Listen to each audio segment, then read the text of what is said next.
Blackhawks number 6, written by Mike Costa, art by Carlos Urbano. We left off last issue with end of an arc, but Kunoichi apparently is infected with the mother machine intelligence and whatever. Doesn't really apply to this issue. This issue picks up with battle going on in the middle of Buenos Aires, Argentina. Blackhawks are fighting against some sort of modular machine with AI. It's a bunch of like bugs, but like the size of a Roomba, that anything they touch they can infect with their AI, and the more that they get together, the smarter they get. So they're trying to destroy these things, but the aircraft that they're trying to bring in order to basically drop the bomb is not shielded from the AI. It can, if they touch it, the plane will be taken. So they got to come up with some sort of plan in order to destroy these things. And we see Kunoichi come up with the plan that as soon as she throws up some battery pack that's highly explosive, they shoot at it and it turns into an electromagnetic pulse that then wipes out the cameras that were filming this whole thing. And then we cut to the UN headquarters where the dude in charge is giving through a speech basically to reporters saying all right, and that's what the Blackhawks do. They're the militarized quote unquote UN branch. And take some questions, basic ones like, hey, we also have a book called Justice League International that's part of the UN. Why do we need the Blackhawks? And it's Justice League International are public, showy stuff. This is for more down-to-earth stuff, specifically that dealing with technology.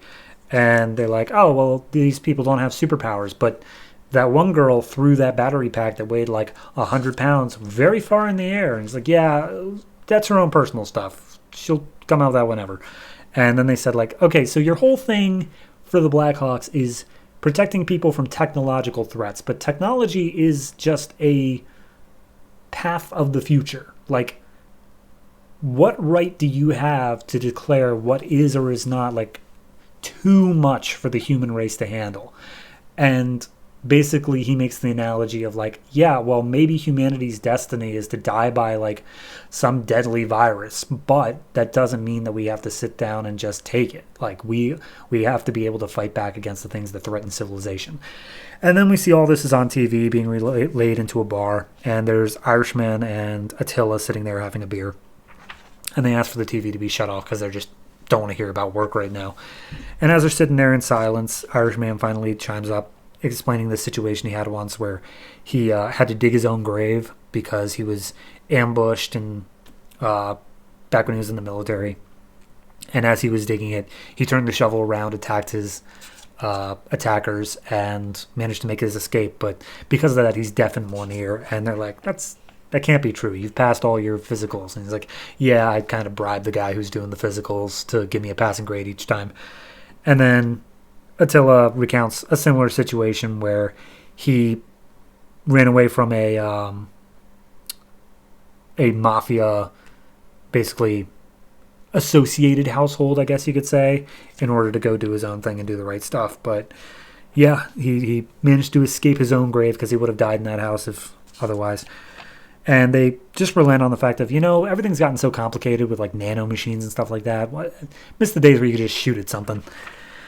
And then we go to the Blackhawks HQ, which is basically giving public tours now, which Lady Blackhawk is relaying to Lincoln. Is this is the dumbest possible thing we could be doing. And Lincoln's yeah, it is. Let me show you something. And he relates to her that they have a unit called the Black Razor, which we've seen in several other books at this point, that are basically the super secretive branch of the Blackhawks. If they were covert before, these ones are super covert. And they are specifically dealing with alien technology. So the UN doesn't even know about it. It's totally top secret. And now Lady Blackhawk knows about it. And they watch the interview that he's giving, the UN agent's giving to the public tour, and it's just explaining stuff.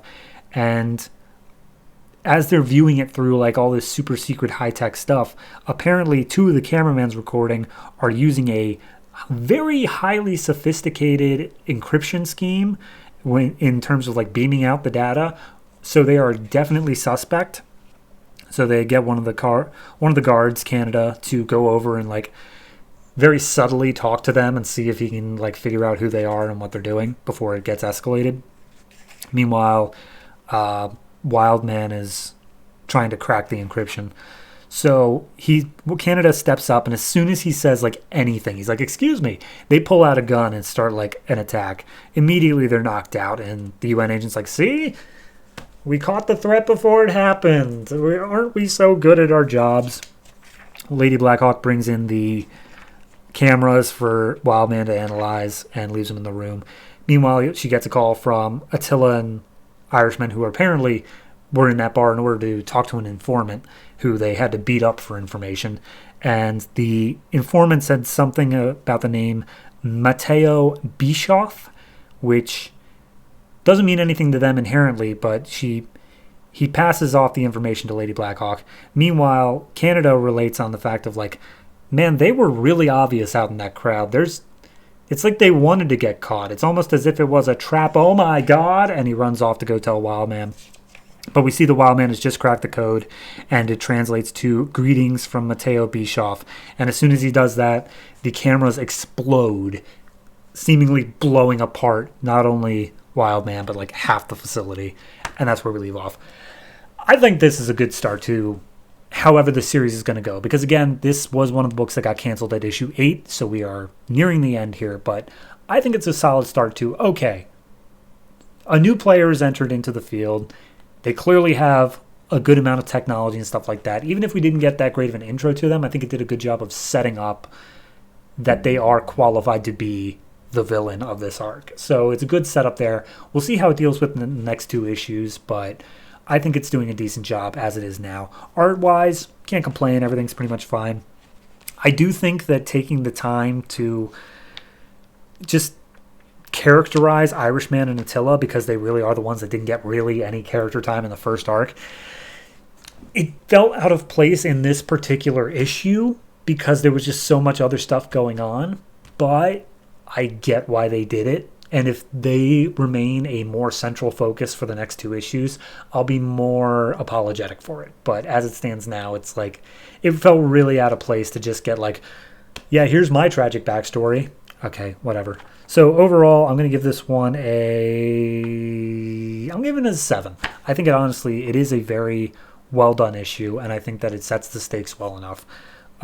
Moving forward for this last bit, it's not just another, and then they went and did the secret tech thing like it was for the first 2 issues of the last arc. So see how it goes from there, but we are coming to the end of Blackhawks as we know it.